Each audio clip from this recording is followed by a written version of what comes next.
Okay, dear students, this is a class on product and brand management. The basic objective of this particular lecture is to equip the students in understanding how the product based competition is ascertained or rather apprehended, and on the other hand, the other objective of this particular class is to have an understanding of how brands are managed, what are the basic parameters beyond which the marketer can probably think about managing the brand and so on. So at the first, I will first try to have a look into the issues relating to product management. We have an understanding that probably a product in its own category compete with another product in the same category. Take for example, Coca-Cola, a cola based drink probably competes only with another in the same category of cola, which is Pepsi. But that is not always true, because sometimes probably consumers might think about looking beyond cola, and so the domain of competition gets increased beyond the category, and when it goes beyond the category, probably the large number of soft drinks come within the purview of that particular domain. And once you incorporate all the soft drinks, the form category of competition gets expanded into a category based competition. It doesn't stop over there. Even within the category, sometimes probably there can be issues of competition beyond that. For example, a consumer might think in a hot summer afternoon to look beyond soft drink. For example, he might think about issues relating to fruit juice, issues relating to mineral water, he might think about iced tea, iced coffee, lassi, or for that matter a sharbat from a nearby store. Even it can be beyond that, for example coconut water. So we include the entire category of beverage within the scope of that particular competition. And when we increase that scope of competition beyond form and category, we call it a generic competition. Sometimes probably we don't stop over the generic competition also. Take for example, you have 10 rupees in your pocket and probably you would like to take your daughter for a stroll in a park in the evening, and you have 10 rupees to spend on your daughter. Imagine how many vendors are there around the park who will be waiting to have a grab at that 10 rupees inside your pocket. For example, there can be a Monjini shop that sells tidbits at around 10 rupees. There can be an ice cream vendor that sells ice cream for 10 rupees. There can be the bhel puri wala and the pani puri wala sells stuff at 10 rupees, or there can be people who sell samosas or that kind of a stuff for 10 rupees. So when you look into that particular 10 rupee structure, probably the expansion of competition goes beyond the form, category and the generic structure.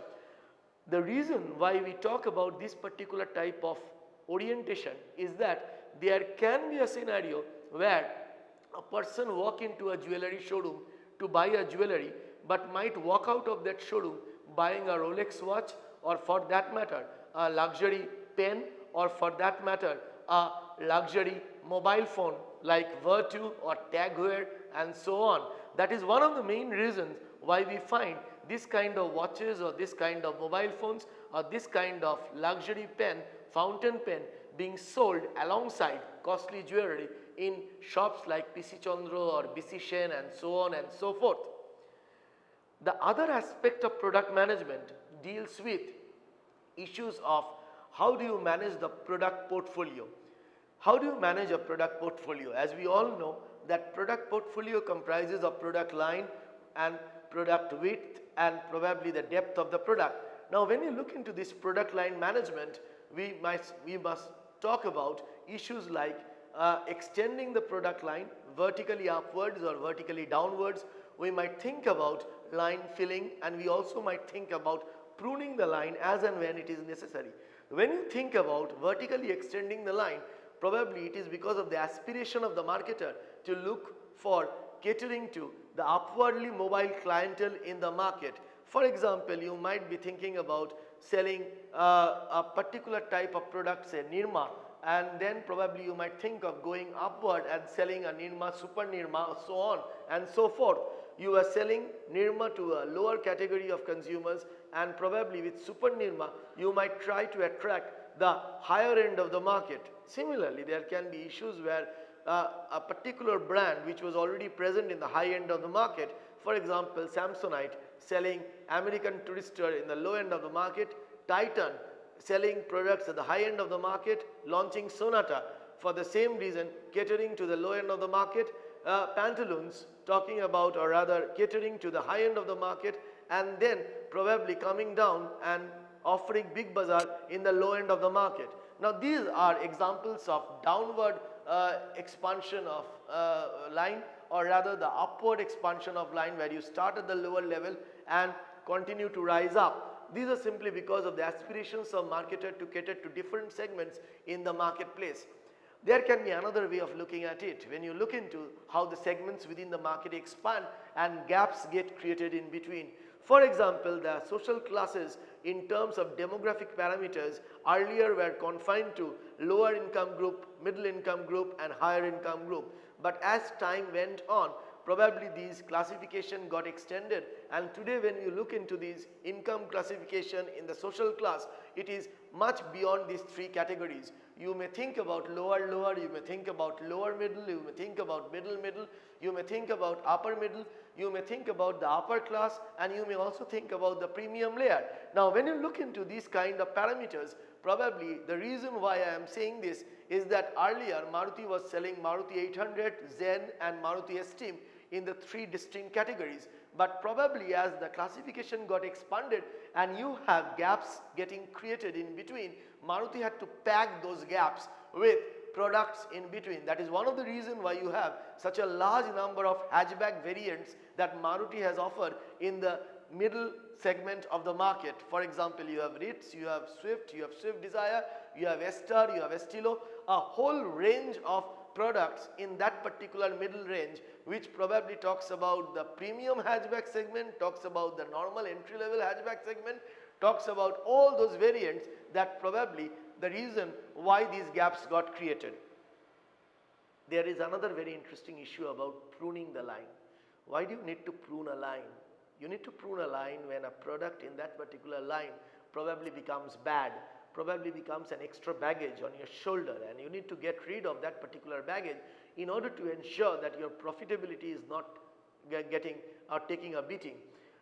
Is the same reason why many of us, human body, any organ getting damaged, we get rid of the appendix, we get rid of the gallbladder, because we don't need that to affect the rest of our body. Similarly, in the marketplace also, the marketer thinks about identifying those extra baggage and prune the line. Now, when you prune the line, quite obvious reason might be you're thinking about that probably you prune the line where a product or an item in that particular line has already fallen sick. The area where I would like to draw attention of the student in this regard is that it is not always because of the inherent qualities of a product that the product becomes sick. It is not always because of the bad performance of the product that the product becomes sick. It might be because of the reason that the product not been looked after or taken care of.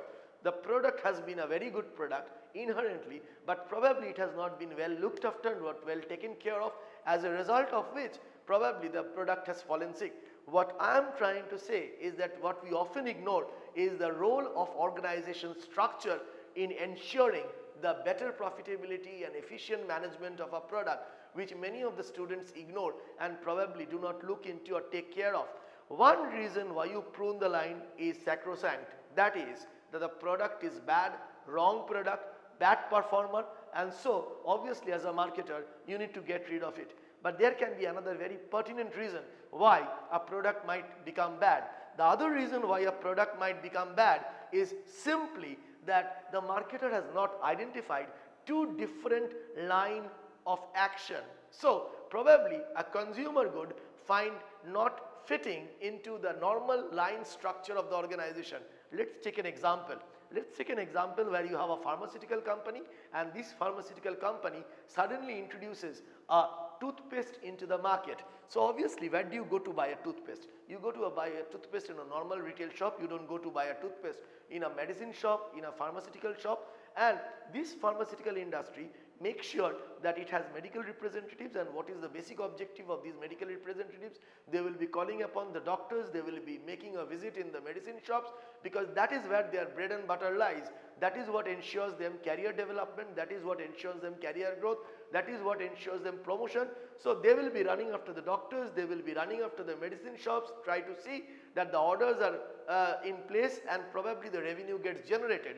As a result, because of this lack of proper organization structure, that toothpaste which gets sold through a normal retailer, which is not a pharmacist, which is not a medicine shop, get ignored, because for the medical representative, looking after that particular toothpaste doesn't make any sense, doesn't give him the desired revenue, doesn't give him any career growth option, and so that particular toothpaste remains, or rather receives, a stepmotherly treatment from the organization.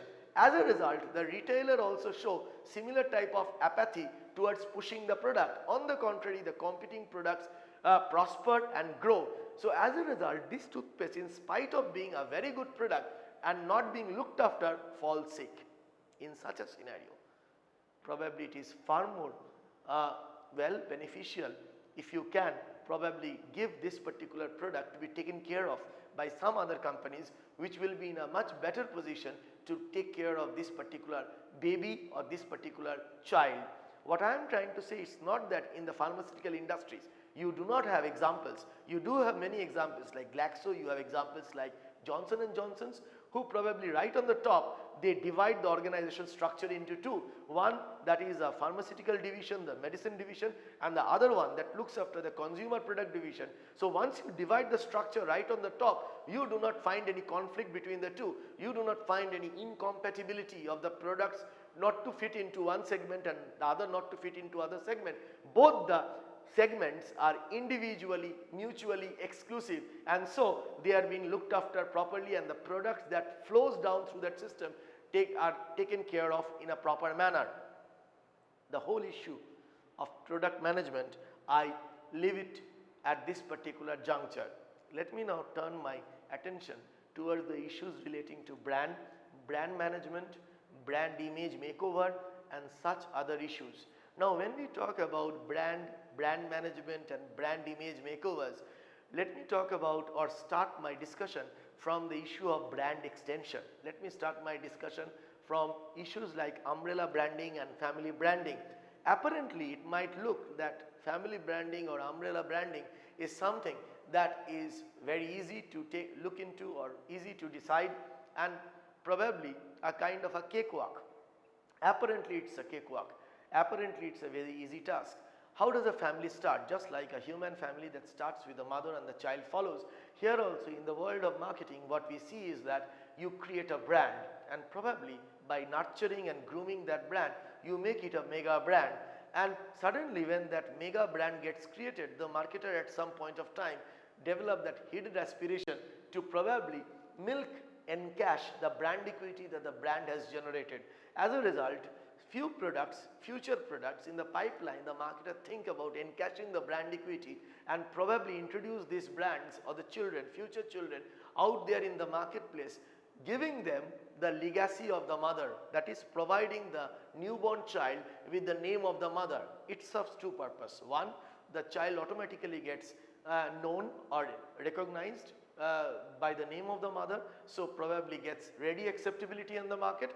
On the other hand, it probably relinquishes the marketer from the difficult task of rebuilding the brand right from scratch.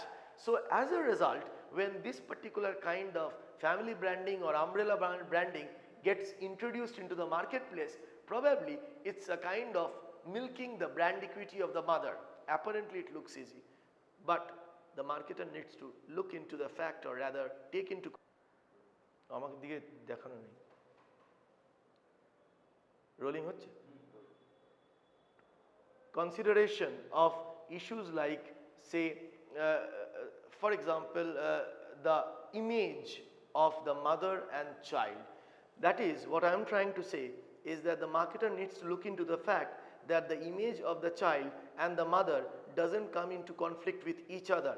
It has to be made sure that both the images are compatible and in sync with one another, because any conflict between the image of the mother and child can result into a disastrous scenario for both mother and child, and which might be irreparable and fatal for the future of both mother and child. What I am trying to say is that, take for example, many years back, there were surveys conducted between brands like Nirma, brands like Keocarpine, and brands like Dettol. These are all examples of family branding. Remember, Nirma, which started at the low end of the market, suddenly developed aspirations of catering to the high-end consumers by offering Super Nirma. Keocarpine also, that started with various types of hair oil, moved into various types of hair care products. Similarly, Dettol, which offers the antiseptic lotion, probably entered into, or rather moved into, or issues like, or rather products like floor cleaner, products like antiseptic cream, antiseptic lotion, hand wash and floor wash, or something like that. Now when you look into these extensions, there was a kind of a survey that between these three, whether all of them are equally good. Surveys across the city of Kolkata revealed that while Dettol brand extension and Keocarpine brand extension was spot on, but in case of Nirma, there was a kind of a wrong perception and image regarding whether the Nirma toilet soap, into which that particular brand Nirma got extended to, is in tandem or is in sync with the image of Nirma detergent powder. Most of the respondents were of a view that the image of the washerwoman, the image of the detergent powder being tough and rough on dirt, is not compatible with the kind of gentle and kind treatment that your body or your skin deserves from a toilet soap. As a result, later on, it was found that the brand Nirma, in terms of its style, in terms of its writing, got changed, which was earlier very masculine, very sharp. Later on, it became very feminine and rather very soft and very gentle.